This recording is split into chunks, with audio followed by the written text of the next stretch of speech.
Lychee సాగు దానికి పొంచి ఉన్న సవాళ్లపై ఈనాటి సంక్షిప్త సమాచారం ఇదే.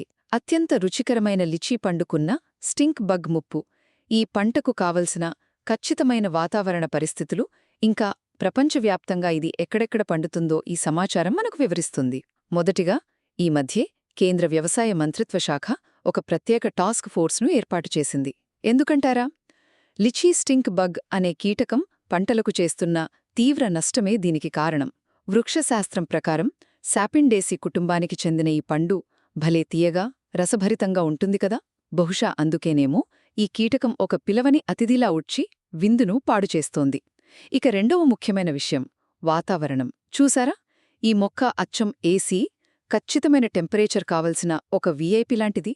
దీన్ని పెంచాలంటే సముద్రమట్టానికి 800 మీటర్ల లోపు ఎత్తు, అలాగే 5.0 నుండి 7.0 pH ఉన్న లోమీ నేలలు, అంటే ఇసుక, బంకమట్టి కలిసిన నేలలు ఉండాలి. ఉష్ణోగ్రత అస్సలు గడ్డకట్టేలా ఉండకూడదు. అలాగని వేసవిలో 40.5 డిగ్రీలు మించకూడదు. ముఖ్యంగా పూత సమయంలో వానపడినా లేదా పొడి గాలులు వీచినా పరాగ సంపర్కం దెబ్బతిని పంటకు చాలా నష్టం వస్తుంది. చివరిగా ఉత్పత్తి వివరాలు చూద్దాం. ఈ లిచీ ఉత్పత్తిలో ప్రపంచవ్యాప్తంగా చీనా ఫస్ట్ ప్లేస్లో ఉంటే, మన భారతదేశం సెకండ్ ప్లేస్లో ఉంది. థాయిలాండ్, ఆస్ట్రేలియా, ఫ్లోరిడా లాంటి ప్రాంతాల్లో కూడా దీన్ని పెంచుతారు. ఇక మన దేశంలో అయితే బీహార్, పశ్చిమ బెంగాల్, ఉత్తరప్రదేశ్, ఝార్ఖండ్ మరియు అస్సాం రాష్ట్రాలు ప్రధాన ఉత్పత్తిదారులు. వాతావరణం విషయంలో ఇన్ని కండీషన్స్ ఉన్నా మన దేశం, మరీ ముఖ్యంగా బీహార్, ఈ వీఐపీ పండును ఎలా అంత అద్భుతంగా పండిస్తున్నాయో కదా.